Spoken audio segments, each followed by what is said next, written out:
How to use the lasso tool in Photopea. Hi guys, welcome once again to another tutorial. In this tutorial, I'll be showing you how you can use the lasso tool in Photopea. So what do you do?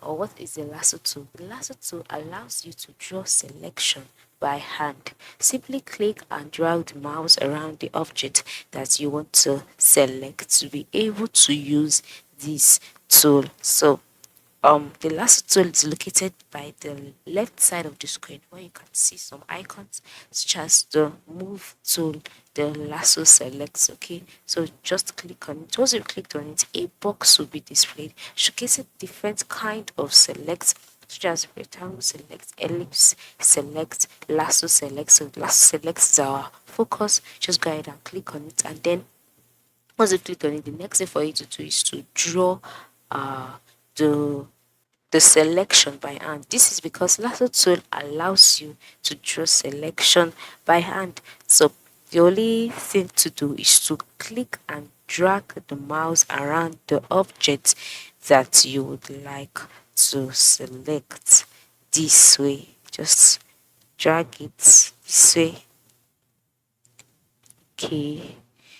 And then once you're done, you can just drop it and you can now work with this particular image that you've selected by going to the top part of the screen where you can um decide to unite. You can edit this also using the lasso effect, or you can also decide to refine the edge if that is what you want to do. But this is how you can use the lasso tool on um on Photopea. You can also use this on image, and how can you do this? By going to your file, then click on open, and once you click on open, you'll be directed to your computer files. Here you can select a file, an image.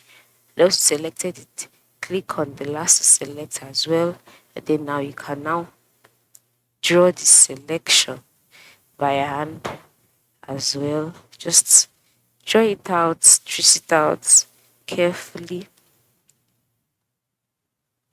and then once you're done, you can now edit this to suit your taste,